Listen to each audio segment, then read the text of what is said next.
You were born with individual strengths and a unique purpose. Don't let fears, false beliefs, or life's happenings diminish your influence. It's time to live and lead for impact. Host Kirsten Ross, expert of transformation, will help you defeat the drama and overcome the trauma that can stop you in your tracks. You'll gain focus, find confidence, and take bold action.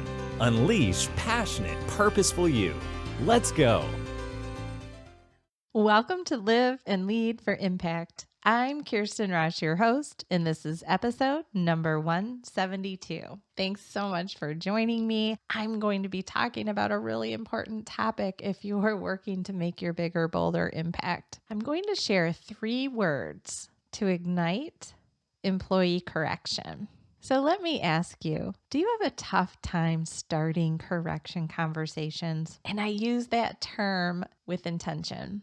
So sometimes I think leaders feel like they have to conduct a discipline meeting or enter into the disciplinary process. But really, you're just correcting, right? You're just pointing out that there's a gap between the expectations and what you're seeing out of an employee, whether it's the output, the behaviors, whatever it is. So according to what I hear from my clients for years now, I think it's fair to guess that most, if not all leaders have a tough time initiating correction conversations. Over the years, I've listened as leaders share their frustrations about employee performance, followed by their excuses, otherwise known as fears, about holding those same employees accountable. Here are just some of the frustrations I hear. Do any of them sound familiar to you? Why can't they just do their jobs? Why do I even have a team? I end up doing everything myself anyway. So many errors. I'm tired of cleaning up customer service issues. They're spending most of their day on the internet.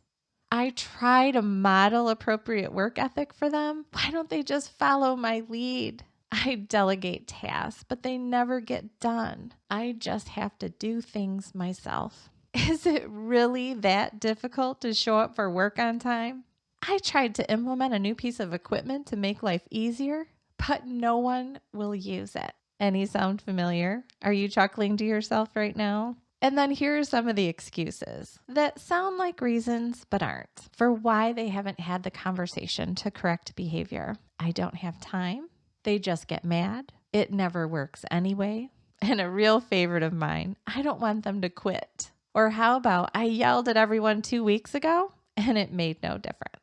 So I believe in leadership and service. It's a win-win if every employee can be successful. So absolutely, it's in your best interest to let them know where you need them to perform differently and make sure that they have everything they need to make the right choices and do better. So they need the knowledge, the skills, the abilities, and the time and all the other resources to get the job done well. So a super simple way to communicate this that also happens to be a powerful and simple way to ignite a great employee correction conversation are these 3 words: help me understand.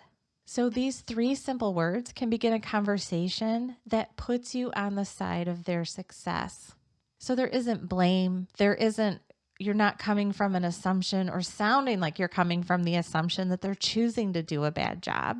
You're just going to them with authentic curiosity. Help me understand. Help me understand why this is the outcome. Help me understand why you're missing the deadlines.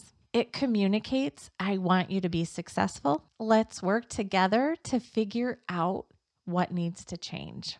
So recently, I had a woman share a story. And it broke my heart. She had just quit her job. And unfortunately, I hadn't talked to her beforehand. But she had been in such a frustrating situation. So she was an executive assistant for a high-powered lawyer. So that job in and of itself was super busy. Then on top of it, the boss's wife was calling her constantly to aggressively give her personal work to do. So whether it was picking up dry cleaning or making travel arrangements for her, it added so much to her plate. Both the calls and the tasks took away time that she needed to do her job well. Her boss didn't know this was happening. And then he grew more and more frustrated as she missed deadlines. He treated her poorly for missing those deadlines. Now, I don't agree with that behavior either by the boss, but how would things have been different? Because yes, she could have initiated the conversation and she could have gone to him and said, hey, I'm trying to do a good job, but I have all these other things that are being added to my plate. I'm not sure that you're aware. But she didn't. And how unfortunate that that boss continued to be frustrated with her, continued to act angry with her, which made her feel horrible. Now, again, yes, she could have spoken up, but also it's really unfortunate that that boss never gave her the time, never invited the start of that conversation with something as simple as help me understand. Because what would that have felt like to her? Again, it's an invitation to open up and share. What is standing in your way when you're trying to do a good job? See, you're telling them, I assume you're trying to do a good job and something's in the way. Is there some way that I can help you be successful? Will you please tell me? Those 3 little words communicate all of that. It would have felt so good to her because it would have felt like the boss was on her side, that he was assuming that she was trying to do a good job, but something was standing in the way. It would have put him on the side of her success. Help me understand. And again, it would have invited initiation of an important conversation where she could have opened up and said, I have all this other work landing on my plate. Can you help me prioritize? Or is there someone else that could take care of these travel plans for you? It's not possible for me to get all of this work done. But he never initiated it, and neither did she.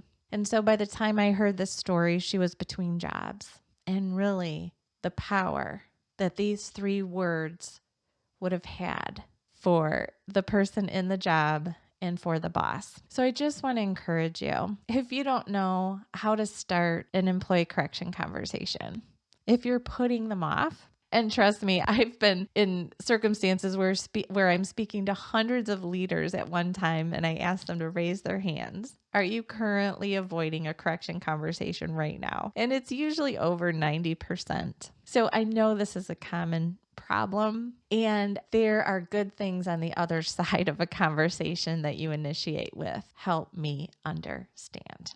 So give that a try. I know you're probably avoiding a correction conversation right now. Let me know how it goes. How does it feel? What did you learn? What were you able to change or implement as a result? I would love to hear from you. And if you'd like a little more help, why don't you go to defeatthedrama.com/session to apply for your very own leadership breakthrough session. You'll get a breakthrough in 15 minutes or less, and then we can talk some possible next steps. How does that sound? Also, if you're still struggling with delegation, I encourage you to go grab my free ebook, The 6 Simple Steps of Great Delegation. You can find that by going to defeatthedrama.com/delegation sheet. All right. Thanks so much for joining. Please do have at least one conversation in the next couple of days that begins with, help me understand. Make it a great day. The world is waiting for your impact. So get out there and make it. Thank you.